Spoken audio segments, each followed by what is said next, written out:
Hi everyone, it's Kathy from Kathy Rose Creations. Today I'm going to do shabby chic fabric flowers, and I got this from another YouTube video, and I will post her um, channel down below. Here you'll see that I'm showing you a completed flower. It's made out of torn old sheets and a pair of scissors and a glue gun. And on the back is just a little circle of felt. Or not felt, I'm sorry. Yeah, felt.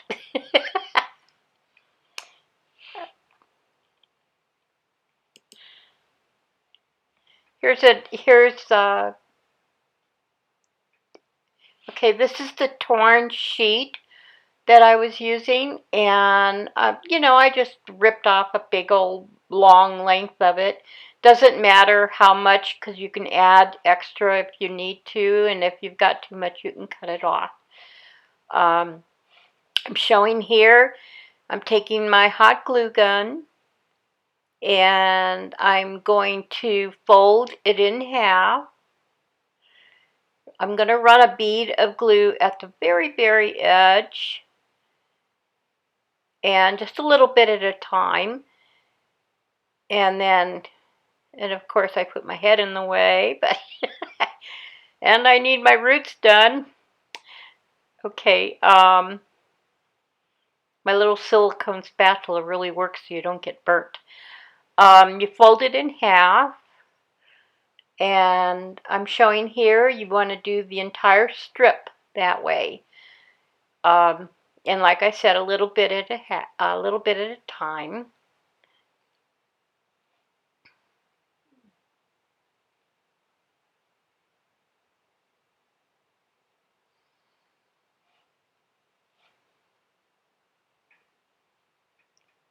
These are very easy to make. I mean, you could make them out of any fabric. You could tea dye, you could make them out of a printed material. The secret is to just rip them. Now here, after I've folded them, half and glued them, I'm cutting them into little petals. Okay, you can see here the edge that's glued, and then I just keep cutting all the way down, making these little, they're almost like a little tab, but they're going to be the petals. I'm going to show you here.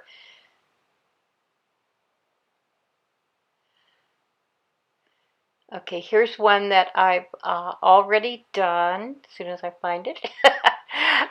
Okay, here's one I've already done. I've got all the way down and cut with a sharp pair of scissors.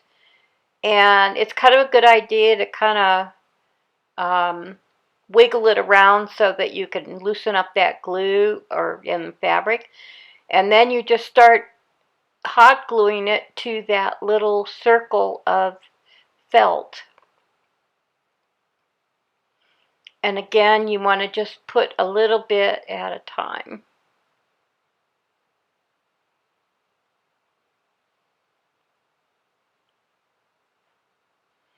And then once you do the first round, then you want to you just keep going all the way around the flower, kind of moving it down a little bit so that it's a little bit lower than your previous row. If you look closely here, you'll kind of see how I did that. And kind of twist it around.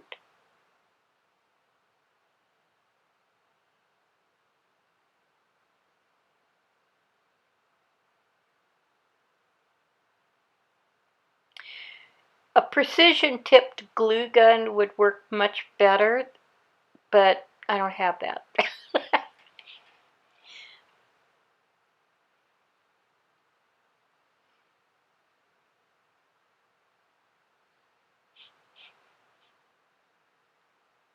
These would be so nice kind of grouped together on a mixed media page or a wall hanging. a framed art mixed media project, on a journal cover, on for people who do the shabby chic type projects that they alter things. These would be darling. You could make a whole bunch of them. And you got to get rid of your little glue strings. They're stuck all over me. And once you get it done and it's cool, kind of take your finger and you want to just pull it and ruffle it around and bend it, because, well, it's up to you. You could leave it just the way it is. I wanted to try and fray it a little bit more. It wasn't quite, whoops, got stuck to my finger. It wasn't quite fraying the way I wanted to.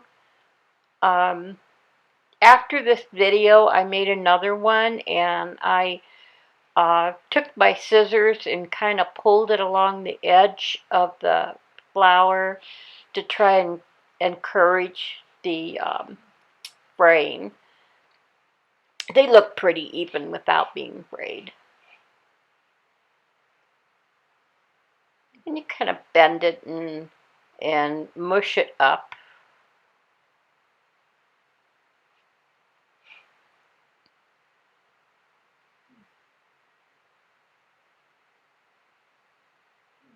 You can make these any size. The one that's on my table is larger than this one. You could make great big giant ones. You could make little ones. It just depends on what size felt circle that you cut and how long you make your loops. Here I'm fixing a loose one.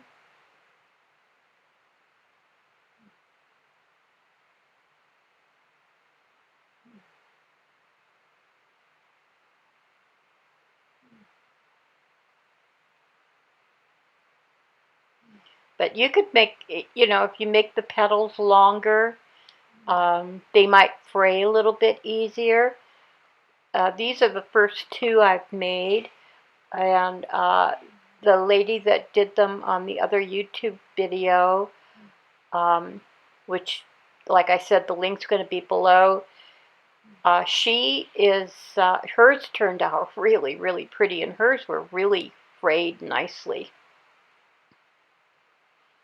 Okay, you can kind of see what's happened here. And then you want to put something in the center. It's up to you. You can put rhinestones, you can put pearls, you can put little metal things. I'm digging around in my little stash of junk here and looking for something that would be appropriate for inside, and I discovered this little lavender bead.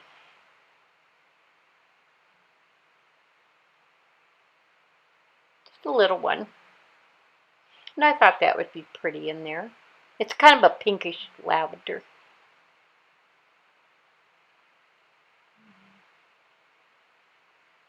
So I put a glop of glue in the middle and drop that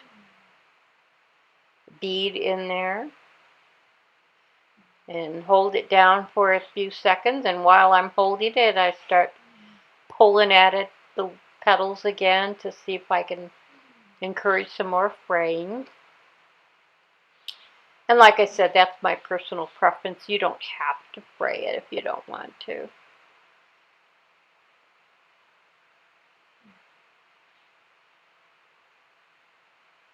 Once you get it done, you can kind of mush it up and squeeze the petals, and these are the two that I've done. I'm quite happy with them. I thought they were really cute.